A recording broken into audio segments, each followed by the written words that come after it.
साधुता आ जाती है। स्त्री हो अथवा पुरुष, जो कोई इसे आदर पूर्वक 3 बार सुनता है वह संतानहीन हो तो पुत्रवान, धनीहीन हो तो महाधनी, कीर्तिहीन हो तो यशस्वी और मूर्ख हो तो महापंडित हो जाता है। यह चरित्र मनुष्य मात्र का कल्याण करने वाला और अमंगल को दूर करने वाला है। यह धन, यश और आयु की वृद्धि करने वाला, स्वर्ग की प्राप्ति कराने वाला और कलयुग के दोषों का नाश करने वाला है। ये धर्मादि चतुर्वर्ग की प्राप्ति में भी बड़ा सहायक है। इसलिए जो लोग धर्म, अर्थ, काम और मोक्ष को भली भांति सिद्ध करना चाहते हों उन्हें इसका श्रद्धा पूर्वक श्रवण करना चाहिए। जो राजा विजय के लिए प्रस्थान करते समय इसे सुनकर जाता है उसके आगे आकर राजा लोग उसी प्रकार भेंटे रखते हैं जैसे पृथु के सामने रखते थे। मनुष्य को चाहिए कि अन्य सब प्रकार की आसक्ति छोड़कर भगवान में विशुद्ध निष्काम भक्ति भाव रखते हुए महाराज पृथु के इस निर्मल चरित्र को सुने, सुनावे और पढ़े। विदुर जी, मैंने भगवान के महात्म्य को प्रकट करने वाला यह पवित्र चरित्र तुम्हें सुना दिया। इसमें प्रेम करने वाला पुरुष महाराज पृथु की सी गति पाता है। जो पुरुष इस पृथु चरित्र का प्रतिदिन आदर पूर्वक निष्काम भाव से श्रवण करे और कीर्तन करता है, उसका, जिसकी चरण संसार सागर को पार करने के लिए नौका के समान है, उन श्री हरि में सुदृढ़ अनुराग हो जाता है। बोले श्रीमद्भागवत महापुराण की जय। आइए भक्त वृंदो, श्रीमद्भागवत महापुराण के चतुर्थ स्कंद में 24वां अध्याय पृथु की वंश परंपरा और प्रचेताओं को भगवान रुद्र का उपदेश का प्रसंग श्रवण करते हैं। श्री मैत्री जी कहते हैं, विदुर जी, महाराज पृथु के बाद उनके पुत्र परम यशस्वी विजिताश्व राजा हुए। उनका अपने छोटे भाइयों पर बड़ा स्नेह था, इसलिए उन्होंने चारों को एक एक दिशा का अधिकार सौंप दिया। राजा विजिताश्व ने हर्यक्ष को पूर्व, धूम्रकेश को दक्षिण, वृक को पश्चिम और द्रविण को उत्तर दिशा का राज्य दिया। उन्होंने इंद्र से अंतर्ध्यान होने की शक्ति प्राप्त की थी, इसलिए उन्हें अंतर्ध्यान भी कहते थे। उनकी पत्नी का नाम शिखंडिनी था। उससे उनके 3 पुत्र हुए।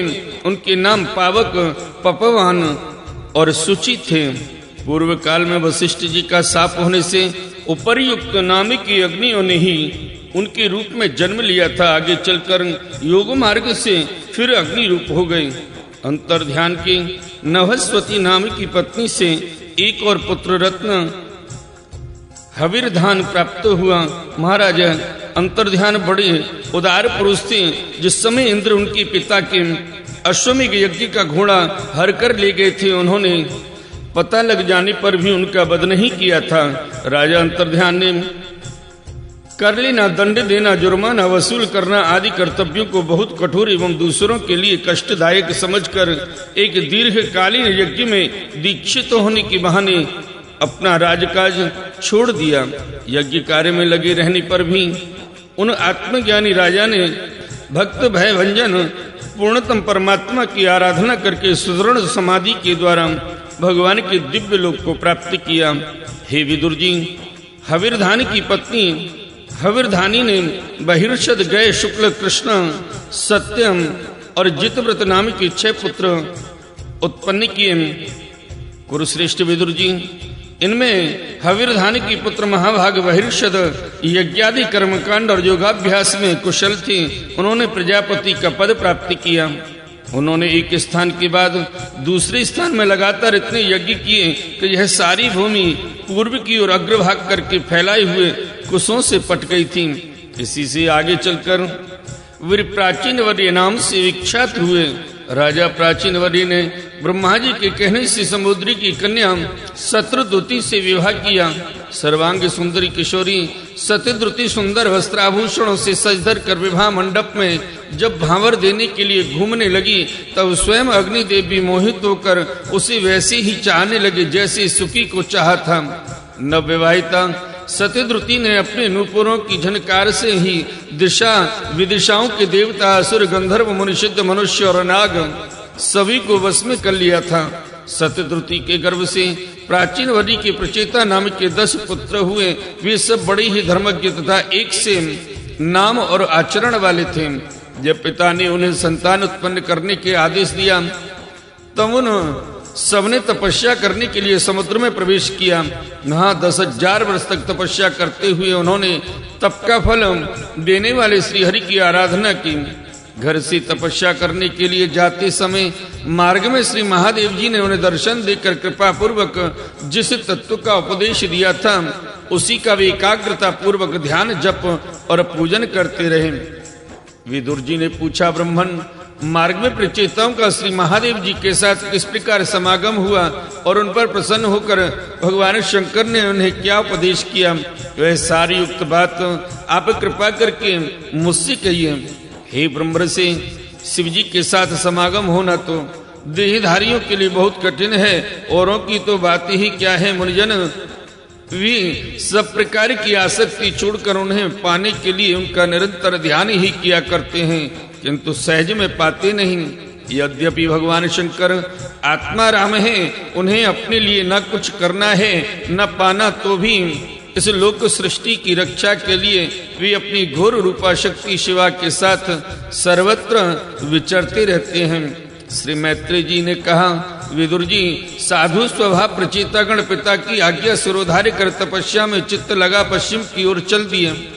चलते चलते उन्होंने समुद्र के समान विशाल एक सरोवर देखा। वह महापुरुषों के चित्त के समान बड़ा ही स्वच्छ था तथा उसमें रहने वाले मत्स्यासी जलजीव भी प्रसन्न जान पड़ते थे।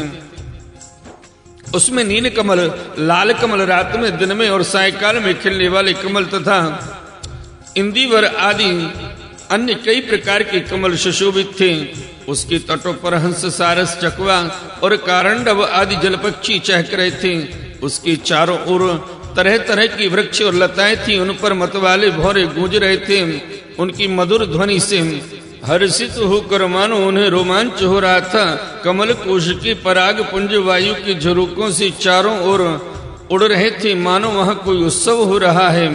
वहां मृदंग, पड़व आदि बाजों के साथ अनेकों दिव्य राग रागनियों के क्रम से गायन की मधुर ध्वनि सुनकर उन राजकुमारों को बड़ा आश्चर्य हुआ।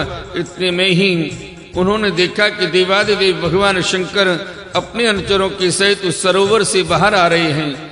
उनका शरीर तपी हुई सुवर्ण राशि के समान कांतिमान है, कंठ नील वर्ण है तथा 3 विशाल नेत्र हैं। वे अपने भक्तों पर अनुग्रह करने के लिए उद्यत हैं। अनेकों गंधर्व उनका सुयश गा रहे हैं। उनका सहसा दर्शन पाकर प्रचेताओं को बड़ा कुतूहल हुआ और उन्होंने शंकर जी के चरणों में प्रणाम किया।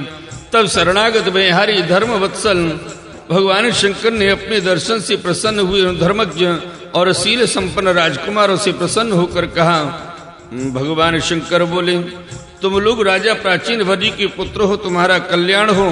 तुम तो कुछ करना चाहते हो, वह भी मुझे मालूम है।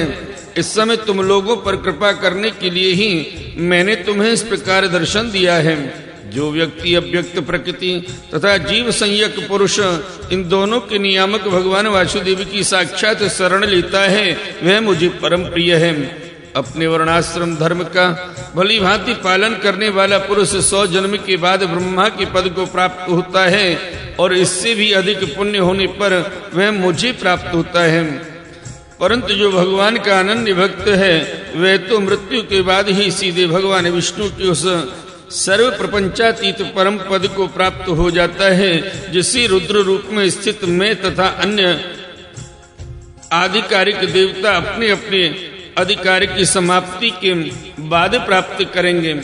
तुम लोग भगवत भक्त होने के नाते मुझे भगवान के समान ही प्यारे हैं।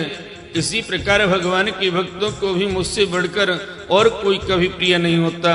अब मैं तुम्हें एक बड़ा ही पवित्र, मंगलमय और कल्याणकारी स्तोत्र सुनाता हूँ। इसका तुम लोग शुद्ध भाव से जप करना। श्री मैत्री जी कहते हैं, तब नारायण परायण कर्णाद्र हृदय भगवान शिव ने अपने सामने हाथ जोड़कर खड़े हुए उन राजपुत्रों को यह स्तोत्र सुनाया। भगवान रुद्र स्तुति करने लगे, भगवान आपका उत्कर्ष उच्च कोटि के आत्मज्ञानियों के कल्याण के लिए, निजानंद लाभ के लिए है। उससे मेरा भी कल्याण हो।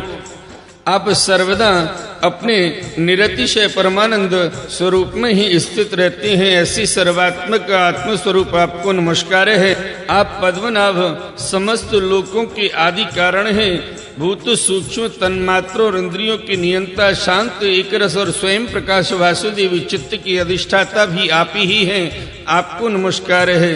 आप ही सूक्ष्म अव्यक्त अनंत और मुखाग्नि के द्वारा संपूर्ण लोकों का संहार करने वाले अहंकार के अधिष्ठाता, संकर्षण तथा जगत के प्रकृष्ट ज्ञान के उद्गम स्थान बुद्धि की अधिष्ठाता प्रद्युम्न है। आपको नमस्कार है। आप ही इंद्रियों के स्वामी, मनस तत्व के अधिष्ठाता भगवान अनिरुद्ध हैं। आपको बार बार नमस्कार है। आप अपने तेज से जगत को व्याप्त करने वाले सूर्य देव हैं। पूर्ण होने के कारण आप में वृद्धि और क्षय नहीं होता। आपको नमस्कार है। आप स्वर्ग और मोक्ष के द्वारा तथा निरंतर पवित्र हृदय में रहने वाले हैं। आपको नमस्कार है। आप ही सुवर्ण रूप वीर से युक्त और चातुर्होत्र कर्म के साधन तथा विस्तार